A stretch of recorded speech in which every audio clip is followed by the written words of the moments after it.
Good day, everyone. It's nice to have you on board today. We at Ultima just thought that we would like to give you some feedback about basically the markets and just looking forward what we can expect going forward with the war in the Ukraine, what Russia has been doing. And we have a lot of clients actually wanting to understand a bit more, and they are worried what's the long-term effects going to be. So I'm just going to look at some data that we have on different wars in the past and what that meant for the markets.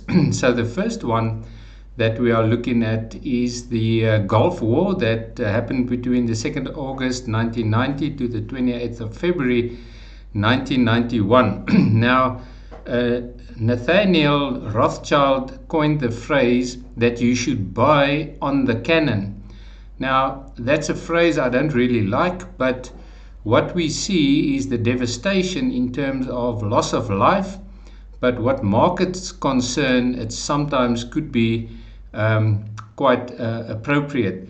So we see here on August, close to the 2nd of August, the markets were at a low, and then subsequently we can see the recovery of the markets after the start of the Gulf War in 1990. Now the second one is basically the Korean War that started on the 25th of June 1950 and lasted until the 27th of July 1953. And again, you can see there close to the 25th of June, the market was in a steep decline and close to the bottom. And then subsequently, we can see the recovery of the markets. And also, we can see it's not such a long time, it's about 3 years. But here we can see there was a drastic recovery of the market during that time. Now the next one is a short war, the 6-day war of Israel. And again, it started on the 5th of June 1967 to the 10th of June 67, obviously. And again, close to the 5th of June, we see the drop in the market. And yes, it didn't recover in a straight line. It was quite volatile over the next couple of days, but subsequently we also saw a recovery there.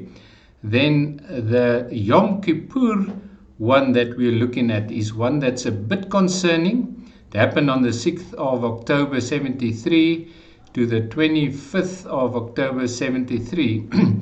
But this was during a time that the oil prices actually rose from about, and you won't believe it, $2 a barrel up to about $11 a barrel.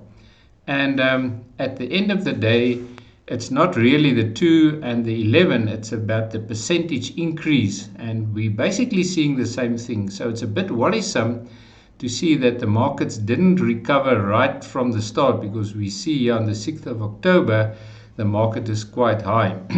But I want to close off with the long-term graph that we see of the JSE actually since 1950 up until 2021. Now it's a bit of a busy graph, and you can see the periods in orange where there's deep recessions, and you can also see actually all of the incidents that we see that happened internationally and in South Africa. But on average, we saw a close to 13% growth in the market. And this just gives us, when we look at that, it gives us a great anchor to see that markets do recover, that during times of war, it's not the end of everything.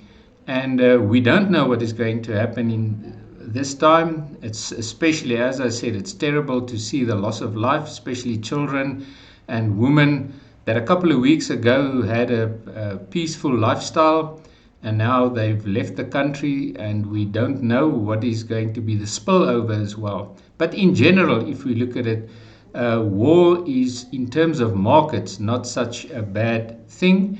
So yes, that's just some feedback on historical data, because that's the only thing we have to carry on with is the data that we see. And the data suggests that in the longer term and even in the short term, as we've seen also, our markets didn't react all that badly. So we hope that it will be in line with what we've seen here. So thank you. We will give you some more updates as things unfold, but I hope you found this quite valuable.